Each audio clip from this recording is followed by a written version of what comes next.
Assalamualaikum warahmatullahi wabarakatuh. Selamat pagi anak-anak. Gimana kabarnya? Semoga kalian selalu sehat dan semangat untuk belajar. Baik, di sini kita akan belajar tentang hubungan antara makhluk hidup dan lingkungan.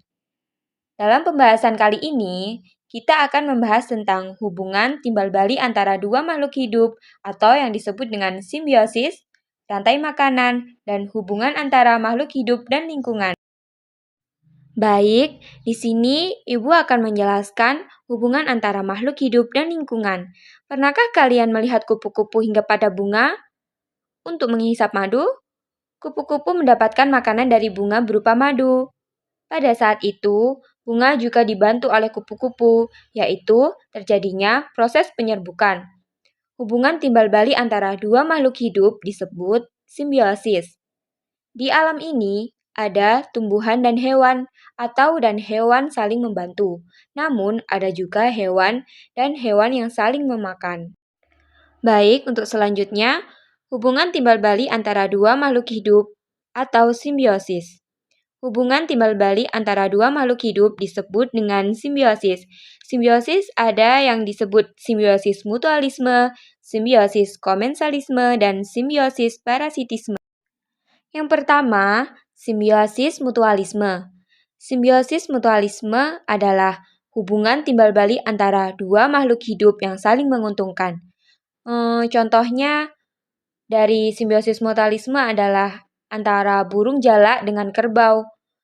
Kenapa bisa begitu? Karena burung jalak mencari makan dari tubuh kerbau berupa kutu kerbau. Kerbau pun merasa diuntungkan karena kutu yang mengganggu tubuhnya dimakan burung jalak. Untuk lebih jelasnya, kalian lihat pada gambar di bawah ini.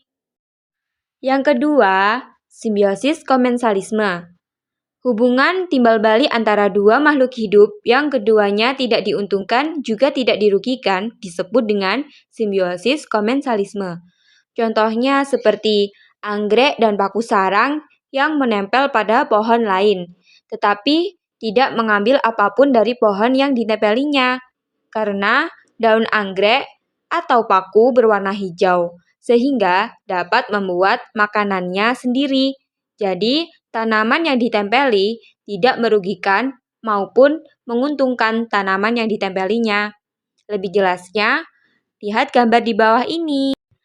Yang ketiga, simbiosis parasitisme. Hubungan timbal balik antara dua makhluk hidup yang satu diuntungkan dan yang lain dirugikan disebut dengan simbiosis parasitisme. Contohnya seperti, kalian pernah tidak melihat tali putri? Tanaman tali putri berwarna kuning, bentuknya seperti tali, hidup di pohon lain dengan merambat ke seluruh daun tanaman yang lain berwarna hijau.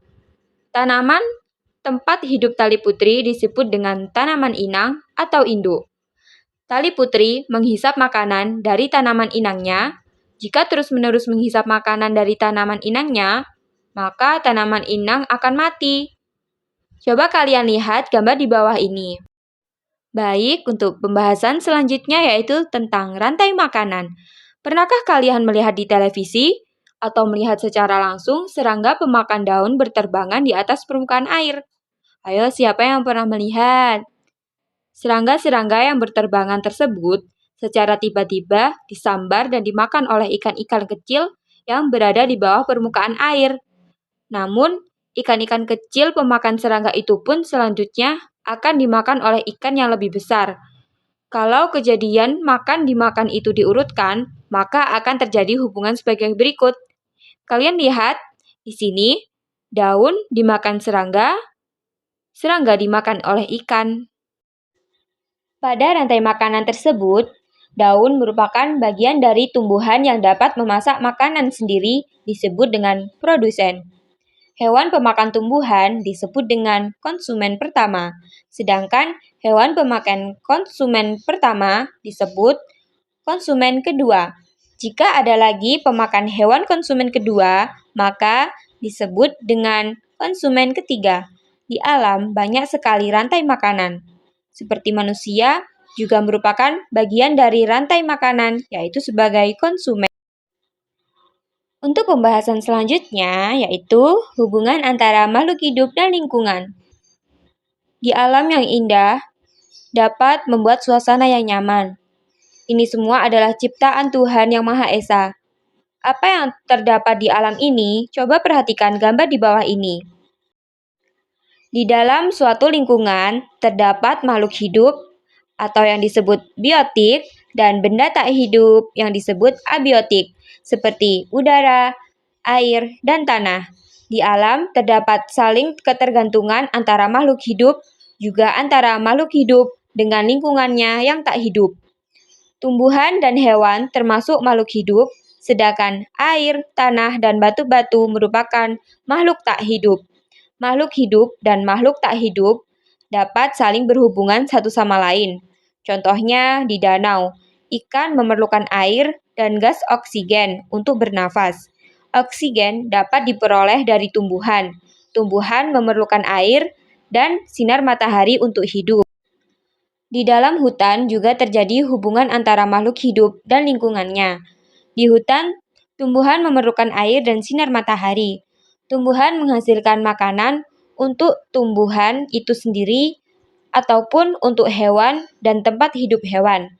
Hewan-hewan seperti cacing dapat mengemburkan tanah, begitu juga burung-burung dapat membantu proses penyerbukan. Di laut, terjadi hubungan antara makhluk hidup dengan lingkungannya. Coba kalian amati gambar lingkungan hidup di dalam laut di bawah ini. Hubungan antara makhluk hidup dan lingkungannya akan terganggu jika ada gangguan.